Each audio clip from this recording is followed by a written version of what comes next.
r/AskReddit. What is something that makes you say, man, I effing hate people? Working in customer service. Absolutely, if you have never worked in customer service before, I can assure you it's worse than you think. There definitely are a lot of harder jobs out there, but I swear I lose my sanity working customer service. Worse are the people who treat you like the scum of the earth, try and claim you should break company policy or do something illegal for them, and then scream, I work customer service so I know how things should be. I once had to do a call back to a customer. I worked for an optician, so all customer/patient information is confidential and is protected by the Data Protection Act, UK. Basically what the act means is that we can only speak to the named customer on the account unless they have personally authorized us to speak to someone else. So I call this guy back and his wife picks up. I say where I'm calling from and that I need to speak to him directly. She says that's okay, you can speak to me.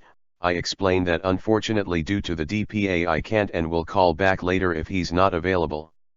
Cue a nuclear rant from this crazy lady that she's worked with the DPA for years and how dare I, and she's gonna call her lawyer and let me speak to your manager.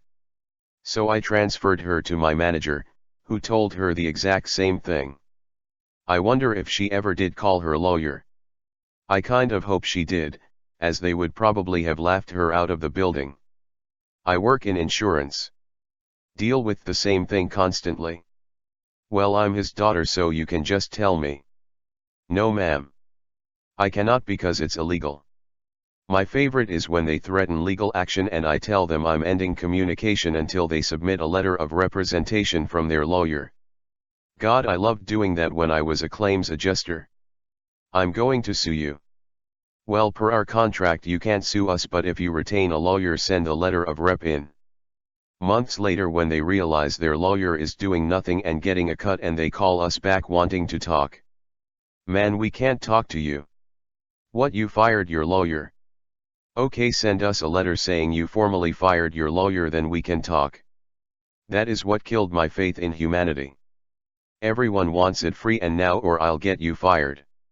You stick to the rules and customer complains to hire UPS and they give them what they want anyways. You try to work with the customers and UPS get on your case for not doing it right. When I worked at Target, a woman came in with like 90 coupons, and all of them worked except one that was expired. I handed it back to her and explained it couldn't be used, and she asked if I could just put it through.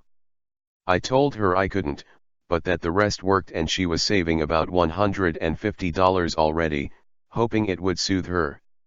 Nope. That last coupon was the one she really wanted and I was a stupid bitch.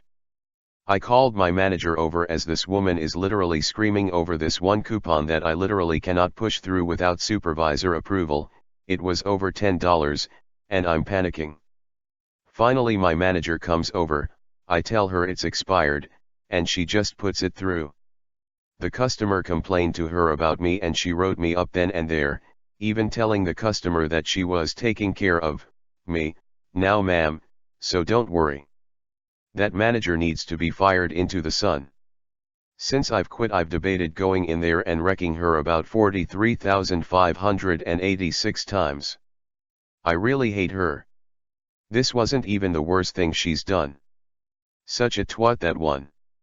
Go in, buy something small, or even better, a few small things all on separate tickets.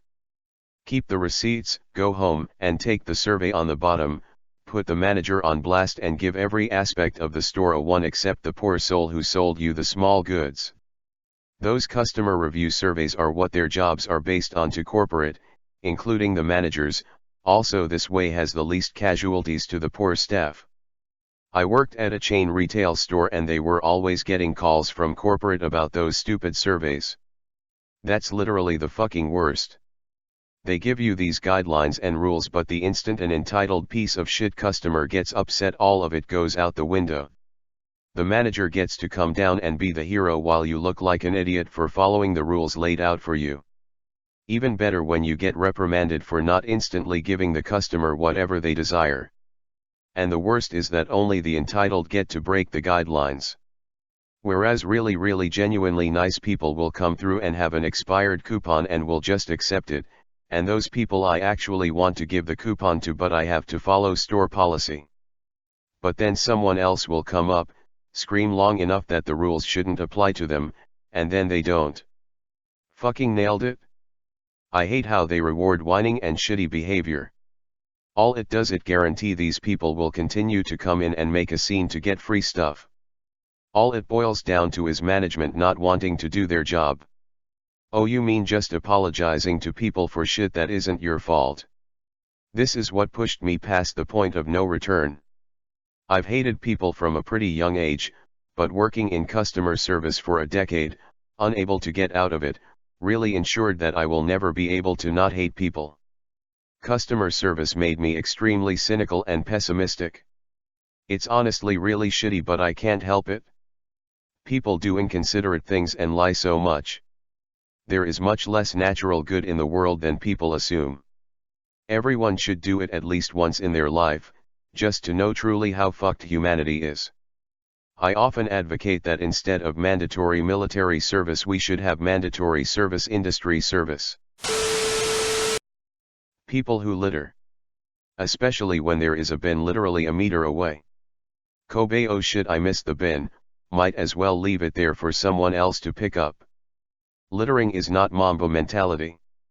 You miss 100% of the shots that miss. I work at a university. This was the first week back to school and I've seen so much litter everywhere. Earlier this week I watched a girl drop a stack of napkins on the ground, look at them on the ground, look around to see if anyone was watching, kicked them under a car, and then walked away. It's not like it was windy or anything.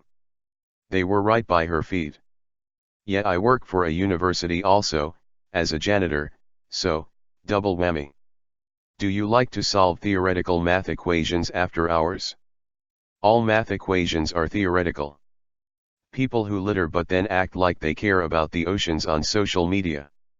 Nothing pisses me off worse than people that come to one of our beaches, have a picnic, and leave their trash everywhere. Seriously, you came here because it is a beautiful spot and then you made it uglier? I'm from Minnesota, we have amazing forested state parks. You can be miles from a road or town in the middle of the woods and find an empty Gatorade bottle, wrappers from food, etc. It's such a long distance in, that like they brought a backpack, that's where it came from, but somehow throwing it on the ground was a better decision than putting the empty back in their bag. It's such a why would someone be like this moment. I hike a lot with my daughter, and I just keep a small roll of trash bags in my pack now, and we pick it up and pack it out. Figure it's better than just bitching about it. My favorite is finding those wrappers for like the $5 all organic cruelty-free trade Honest Energy bars.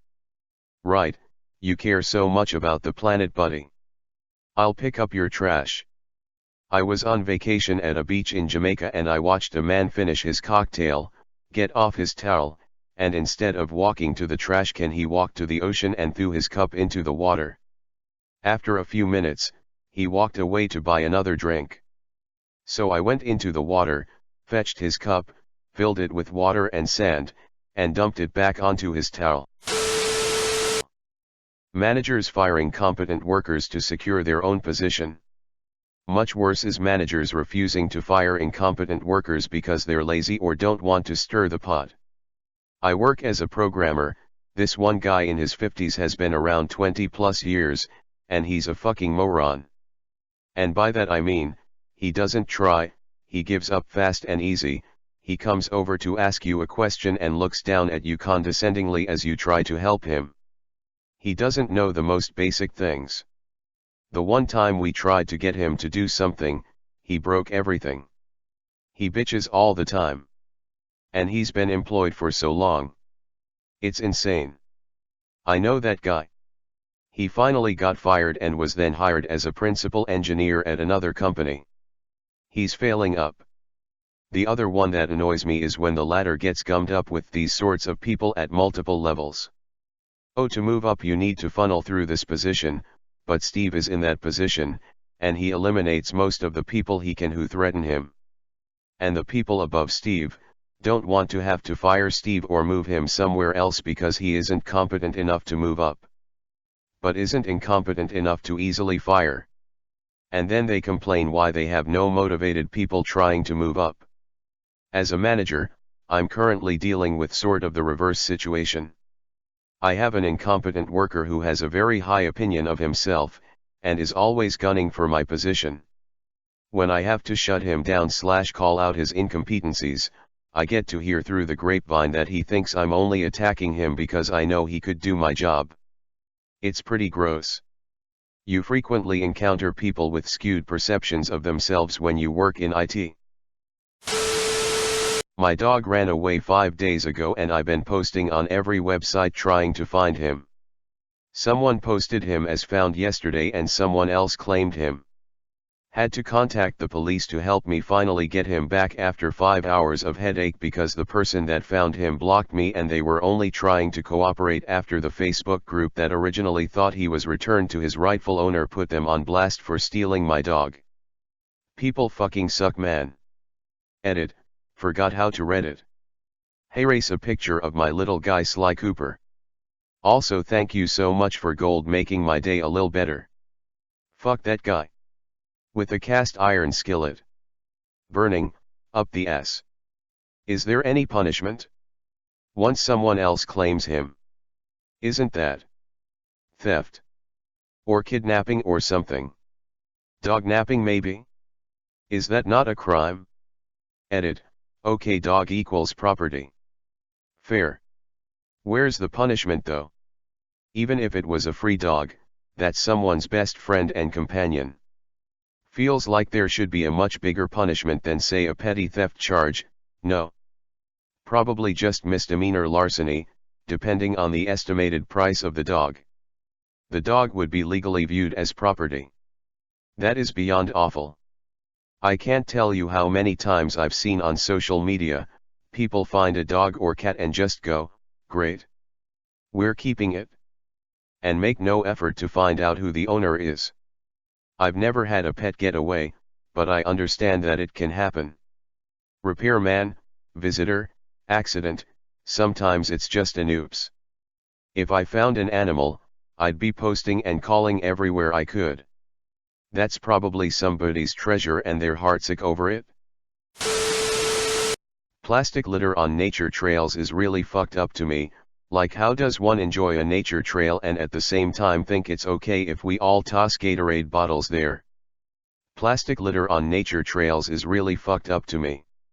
And why the hell do dog owners take the time to pick up their dog shit, put it in a bag and then leave the plastic bag full of shit along the trail for everyone else to enjoy for all eternity? I'd rather the dog shit, at least it goes away eventually. What the hell is wrong with people? I think lots of owners do this because their dogs poop at the start of the trail but like half a mile in, so they bag it and pick it up on their way back, rather than carrying the poop with them for the whole hike. To circumvent this, I designated one of my own old Tupperwares as the poop container. I still bag the shit, but then place that bag in a sealed Tupperware so it doesn't get all squished up in my bag and doesn't smell. Pro tip: use scented bags.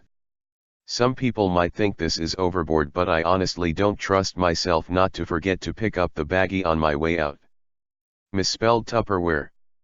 I got a doggy backpack just so my pup can carry her own poop back to the bin. That shit's not going in my pack, that's for damn sure. Tupperware's a good idea though. Sounds like a brilliant solution, but must be sort of confusing for the dog when the smell follows them around. They're probably ecstatic that they managed to mark a whole trail.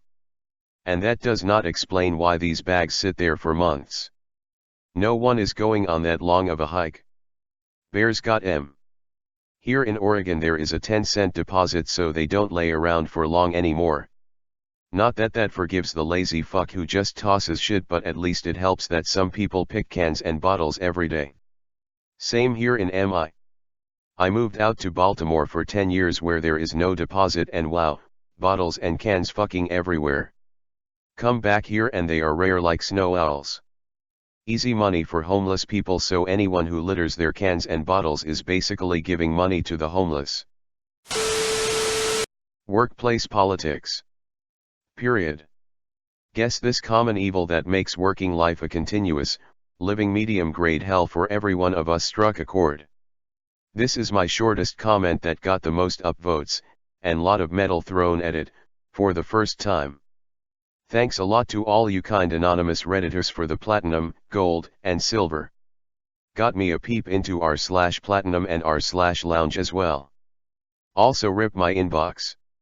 Trying to reply individually to each comment, especially the ones I feel the most for, the people who had to give up their position for being victims of office cloak and dagger politics. But with so many replies pouring in, may not be able to keep up, though I am reading every one of them. High school drama never ends, it just puts on business casual and starts drinking coffee. I'm never sure if I work at a place where the drama is at a minimum, or if I'm just not in the know. Probably the latter, which I'm fine with. I also thought there was no drama at my workplace, but believe me, there always is. Drama. Drama never changes. This is the best. Somehow I found myself as the person who everyone bitches to, so I know everything, yet don't get involved. I'd prefer to be left alone though.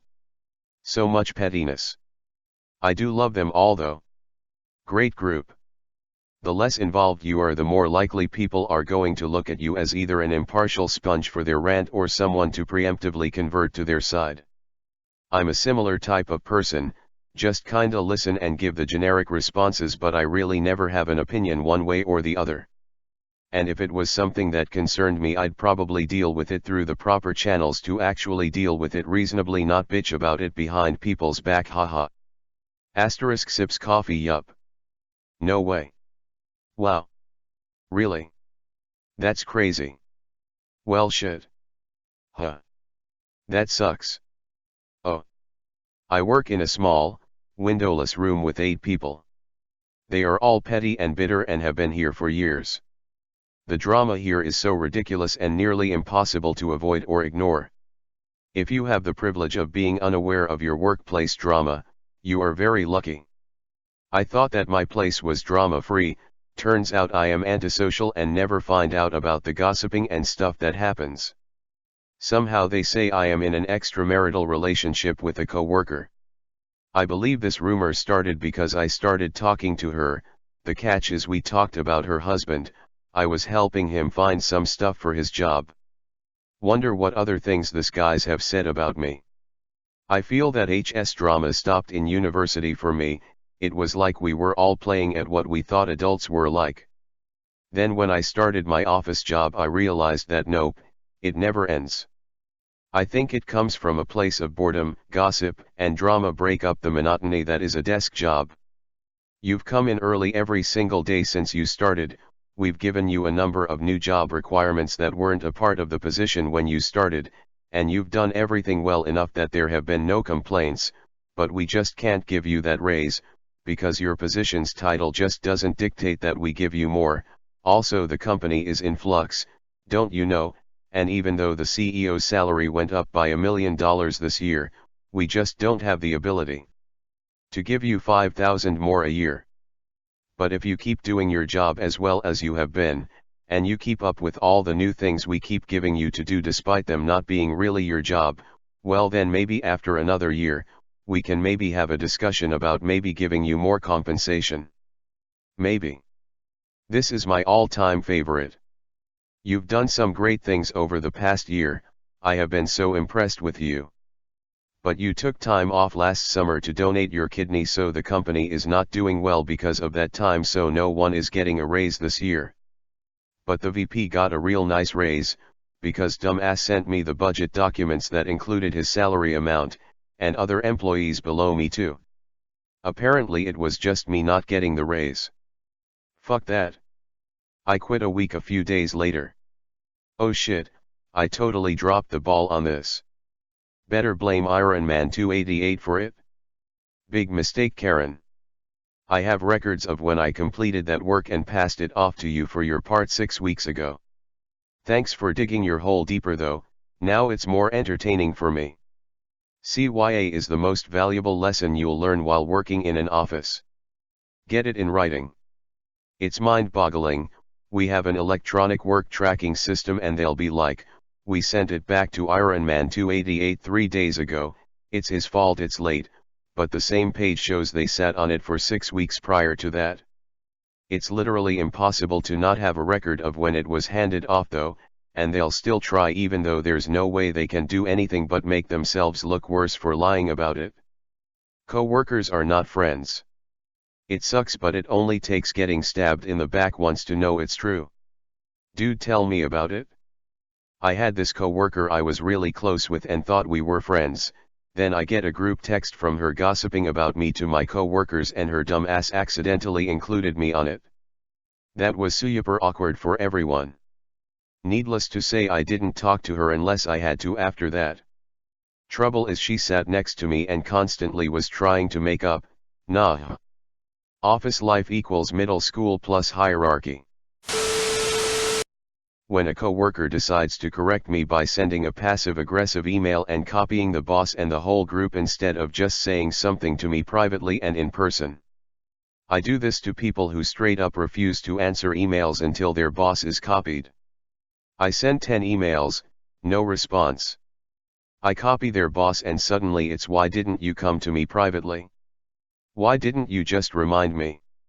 When I list all the times I tried to do that, they still try to make me the bad guy.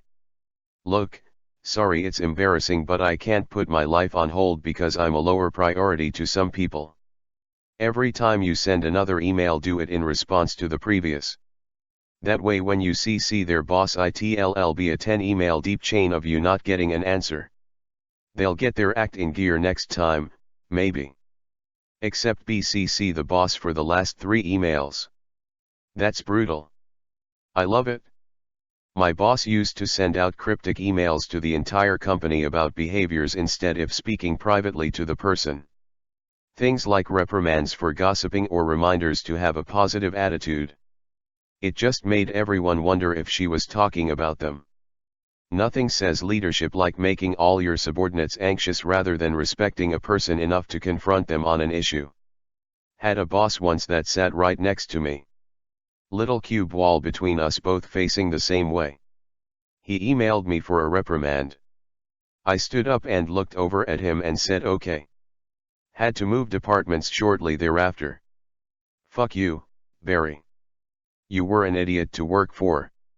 Glad you are still stuck in the same shit job. I hear you, but poor ol Barry just needed a paper trail. OMG. I used to work for one of the big health insurance companies in the marketing department. They were so guilty of this. We had one woman who wore flip-flops to the office.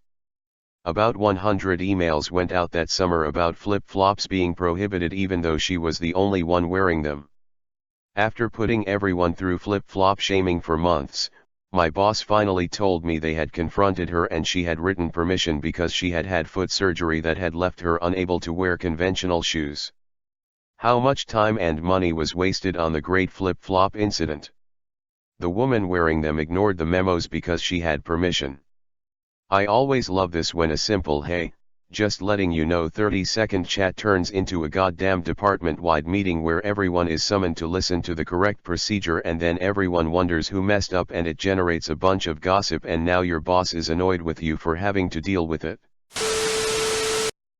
After working as a critical care nurse for years now, you'd think it would be the countless 4 drug abusers or alcoholics that I treat in the MICU. But it's not my patients that make me think that. It's their families. I get that most of the time, people are nervous for their loved ones, they don't want to lose their parent. But I see this situation happen over and over, when it's time, people can't just let go. So 95-year-old Nana comes in and has trouble breathing. We ask her if she would want to be intubated if necessary and says no. She doesn't want that or CPR. But there isn't a form and her daughter is healthcare proxy, too bad the family doesn't respect that. So we tube her. But her blood pressure can't handle the sedation, so we need to start pressors. Then she develops a pneumonia, so we've got to pump her with antibiotics. But oops, too bad she's already gone septic. Start some more pressors, who care if she loses a few fingers and toes in the process, we've got a BP, right? Get some bedside dialysis going too, might as well. Until ultimately, we tell the family it's getting to be futile and we should really just make her comfortable for her own sake. But no. They don't agree. Fuck your years of schooling and experience. So Nana codes. I do chest compressions and break all of her ribs in the process. We shock her and slam her with drugs and fluids for a half hour until eventually there's literally nothing more to do. I'm sorry, I know this was such a long rant. I just got off an overnight. But his happens so often, and every single time I just think of the agony we put this person through in their last days on earth, all because a family couldn't respect their loved one's wishes. Please. When it's time, just let me pump them with morphine and Ativan and let them go in peace and comfort. Ed nurse here. Spot on. Or even worse, you get Nana coming in just barely pre-code with the one family member who's been taking care of them throughout whatever terminal disease process they have. They have leveled with the idea that their mom is going to die and is DNR/DNI. The patient is about to die, when all the family members who haven't been around run in screaming at you that you need to save Nana, that she'll bounce back, that she has more time, that you don't know what you're talking about, that if you don't save her they'll kill you, etc. That if you don't save her they'll kill you, etc.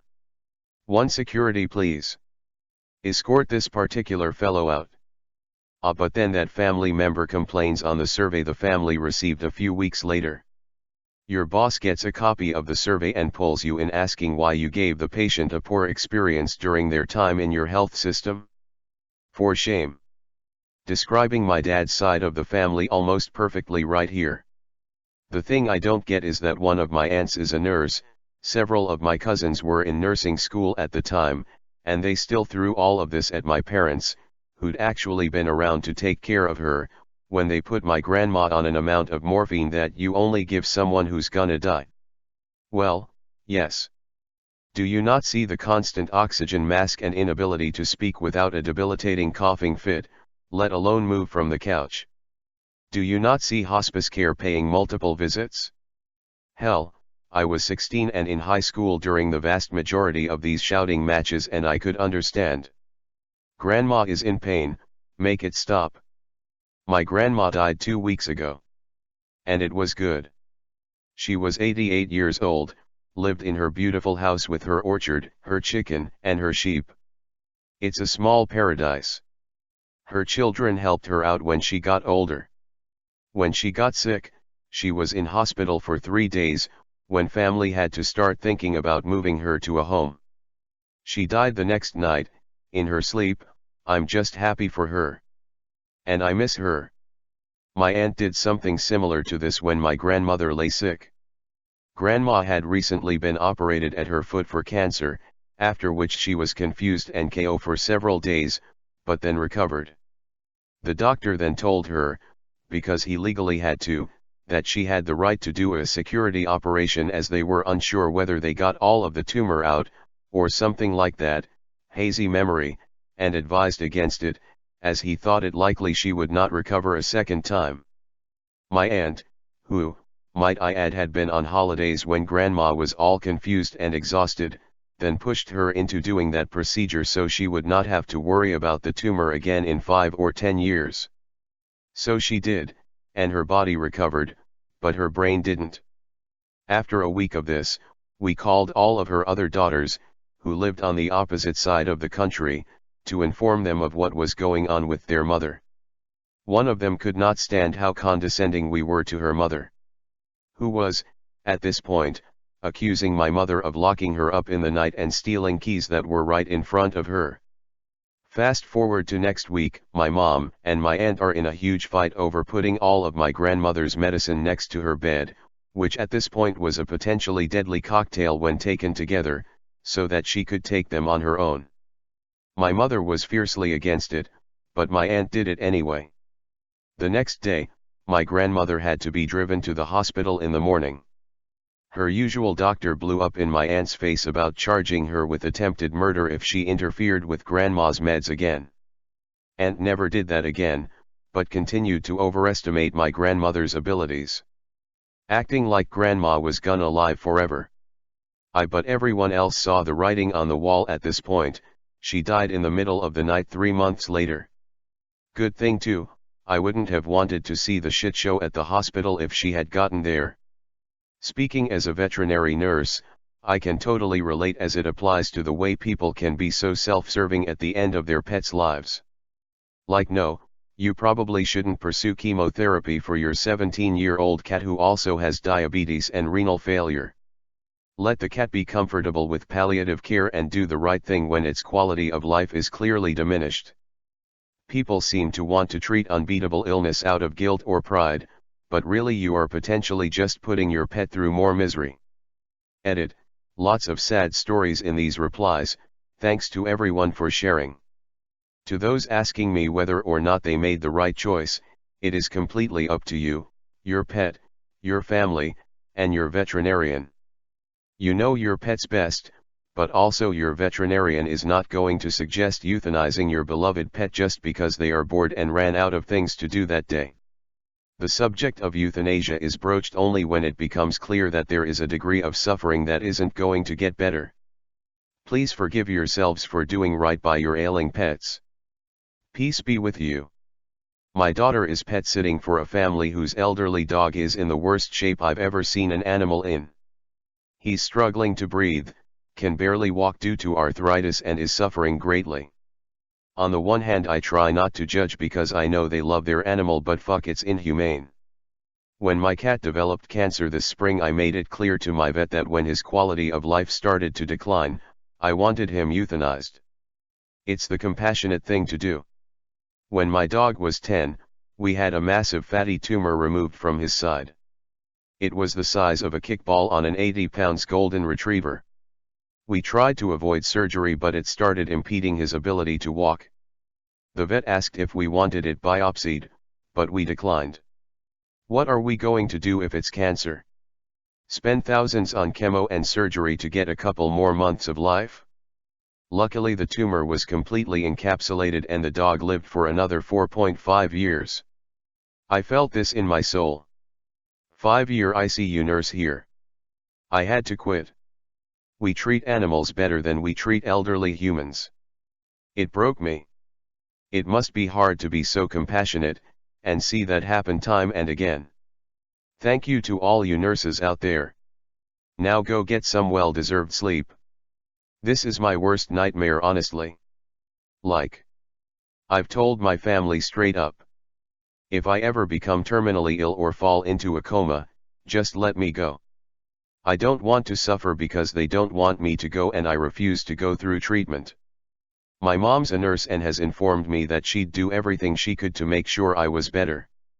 I was like, if it's my time, I'm not being put through pain and suffering so you can keep me here. Just let me go on my terms. It's how I've lived, it's how I should die. Free.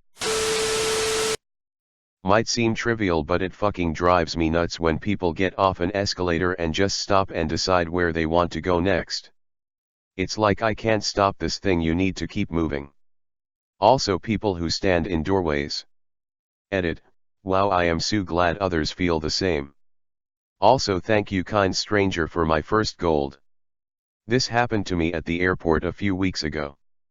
Guy gets to the top of the escalator with his huge piece of luggage, stops instantly, and pulls out his phone to look at something. Meanwhile myself and about 6 other people with their own luggage are right behind him. Of course he still had the audacity to get upset when I push past him and let him know he needs to move. I don't get it. What do you mean I'm not the only person in the world? How dare you? I am going to start running over these people. I have started it. I also mimic their annoyed expression back at them. People being assholes to servers/hosts at a restaurant. My mom used to tell me, don't mess with the person who cooks your food, when I was being mischievous or difficult as a kid. I think of it all the time in regards to coffee shop/restaurant courtesy now. Don't mess with the people who make your food, cut your hair, or drive you around. All of them can ruin your day. It's probably best not to mess with anyone. Just don't be an asshole, regardless of who the person's job is. I was a server, and I was told that suicide is the only way out. Looked at me like they wanted me to off myself right there with a dinner fork, for their amusement. What rotten people I had to deal with. Thankfully they were just a minuscule fraction compared to people that were genuinely pleasant to serve. And I don't wait tables anymore. Oof, that's a rough one. Had someone tell me you deserve every bad thing that's ever happened to you, you should really save everyone the trouble and fucking kill yourself. Cool, nice, yeah, great, thanks. Haha, how miserable does your life have to be? Imagining some fat bastard with his face all red because he's pissed his tenders came with honey mustard on the side. Jesus, how embarrassing. I wonder if these people ever realize how cringe they are later in life. And follow it up with sorry, I'm blunt. It's just me. No, you're a fucking ass is what you are. I'm just the way God made me. An asshole that gained sentience, grew a body, and learned to walk among the civilized folk. People. Edit, thanks for the awards guys. 3. What a bunch of bastards. I read this in Roy's voice from the IT crowd. God, I'm such a bastard. I'm just a lonely loner on a lonely road. One of the best sitcoms ever, so underrated. Bastard-coated bastards with bastard filling. Anytime I hear about rape gangs, child prostitution rings or morgue parties, a lot of people are just screwed in the head. What are morgue parties? Necrophiliac orgies. It makes me sick just putting it simply. Why aren't they called morgies? Do I upvote or downvote this?